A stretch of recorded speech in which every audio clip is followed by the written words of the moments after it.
Hello. Good news if you're Rupert Grint. He's the Ron Weasley character in the Harry Potter films. Or Ed Sheeran, he's a singer. Or indeed the singer-songwriter from rock band Final Coil. The colour of their hair. Scientists have discovered that redheads, or those people with ginger hair, stay younger looking for longer. So the topic of today's talk is ageing and why some people look younger than they really are and why some people look older than they really are. I'll firstly describe some typical behaviour that can age people or make them look older, and behaviours that can help people remain youthful looking. You'll probably be aware of most of that information already. And finally, I'll talk about this new research by the Erasmus University Medical Centre in the Netherlands about redheads, and I might have a quick chat about the creams you can buy as well at the end. Firstly then, some people do look quite a lot older than they really are. A few lifestyle choices can exacerbate this.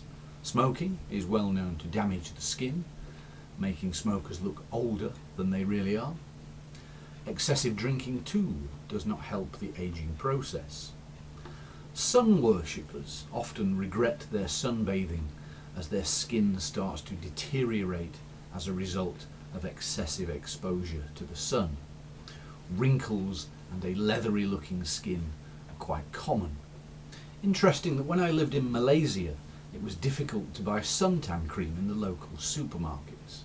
It was, however, very easy to buy skin whitening cream. You see, the Malays keep out of the sun whenever possible, whereas particularly Northern Europeans like to sunbathe and to get what we think of as a healthy looking suntan. Actually, nothing could be further from the truth. A suntan leads to older looking skin and potentially skin cancer if you're exposed to too much sun.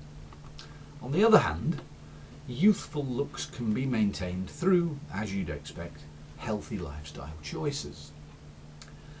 Hydration is a key part of this. Drinking plenty of water helps to keep your skin looking good. A healthy diet has similar effects. Obviously, there are many creams and lotions that one can apply to the skin. These creams are often targeted towards specific age ranges. They contain all manner of highly technical things. As an example, the Nivea Q10 skin cream supports your natural Q10 and creatine, helping fight the appearance of wrinkles. That's what it says on the tin. So what is Q10? Well, Nivea didn't dream this substance up. It's actually a substance similar to a vitamin found in every cell in your body. Your body makes this substance and your cells use it to produce energy that your body needs for cell growth and maintenance. It also functions like an antioxidant to protect the body from damage caused by harmful molecules. Hence it sounds quite useful. Creatine, the other thing that's in the Q10 Nivea skin cream, is more commonly used as a supplement by athletes, particularly weightlifters and other sports that require bursts of high energy like sprinting and playing football. So how could this be useful in an anti-aging cream? Well, it works by pulling water into the muscles, and the face has plenty of muscles which we use to smile, to frown, to talk and such like. So by pulling water into the muscles, the appearance of wrinkles is reduced. You might think, returning to the topic now of why gingers or redheads age better than others, you might think that gingers have more of this Q10 and creatine than non-gingers have. Well, that's not actually the case. What they do have is something called the MC1R gene. This gene is critical for making melanin, a substance which affects skin pigmentation and protects against UV radiation from the sun. So basically, the more melanin one has, the lighter one's skin is. redheads tend to have very light skin. In the study by the university in the Netherlands, people with red hair looked, on average, 2 years younger than they actually were. Not a huge amount really, I suppose.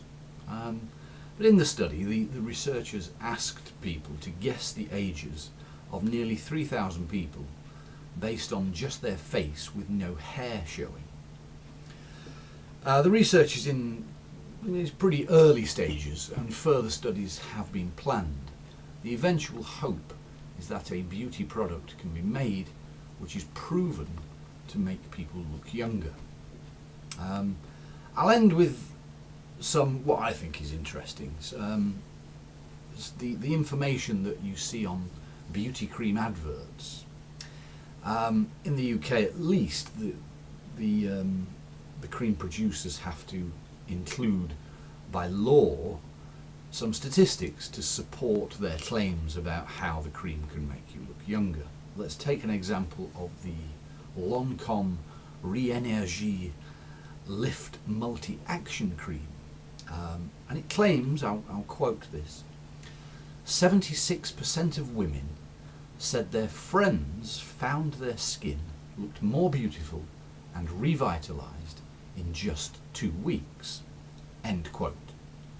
Now at the bottom of the ad, the small print says, and I'll quote again, self-assessment, 111 women, 8-week study.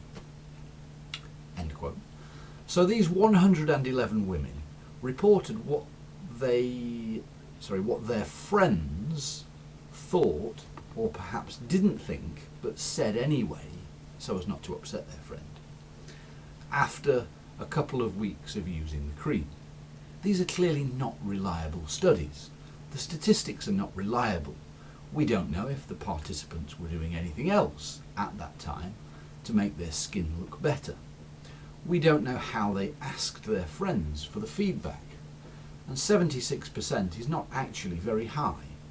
111 women is not a very big sample size.